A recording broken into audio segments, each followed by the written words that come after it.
Hi friends, నేను మీ సిరిని. ఈ అమ్మాయి వచ్చి నా బ్రైడ్ అండి. I mean engagement bridal client అండి. సో దీనికి వచ్చి స్కిన్ టోన్ బాగా ఫేర్గానే ఉంటుంది, కొంచెం డెడ్ స్కిన్, ట్యాన్ ఉంది. దానికోసం నేను మ్యారేజ్కి ముందు, ఐ మీన్ ఎంగేజ్మెంట్కి ముందు ట్యాన్ రిమూవ్ కోసం, గ్లాసీ ఫేర్ లుక్ కోసం ఒక హైడ్రా ఫేషియల్, తర్వాత వచ్చి derma blade, dead skin remove అవుతుంది, అన్వాంట్ హెయిర్ కూడా రిమూవ్ అవుతుంది.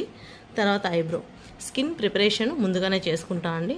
ఇప్పుడు అమ్మాయికి ఎంగేజ్మెంట్ 11th కాబట్టి ఈరోజు నేను తన స్కిన్ అంతా నీట్గా ప్రిపేర్గా, ఏమంటే స్కిన్ ఈవెన్గాను, తర్వాత తన ఫేషియల్ హెయిర్ రిమూవ్ చేసుకొని, తర్వాత ఐబ్రోస్ చేసుకొని, స్కిన్ ఈవెన్గా చేసుకొని మేకప్ అనేది స్టార్ట్ చేస్తాం.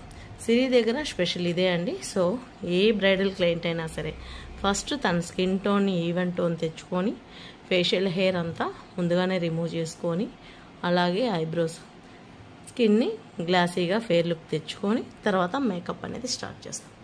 మన దగ్గర అదే స్పెషల్ అండి. సో ఇంట్రెస్ట్ ఉన్న క్లయింట్స్ కాంటాక్ట్ కావచ్చు. Thank you so much. నాన్న, నువ్వు ఇప్పుడు ఎంగేజ్మెంట్ కదా, నీకు హైడ్రా ఫేషియల్ కాంబోలో ఇచ్చాను. సో నీ స్కిన్ నీకు ఫేషియల్ చేసుకునేటప్పటికి ఇప్పటికి ఏమైనా డిఫరెన్స్ ఉందా? ఓకే, ఈవెన్గా కనిపిస్తుందా? వచ్చింది. గ్లో కనిపిస్తుందా? ఎక్కడ ప్యాచ్ స్కిన్ లేదు కదా? ఓకే, నువ్వు హ్యాపీయా? Thank you so much.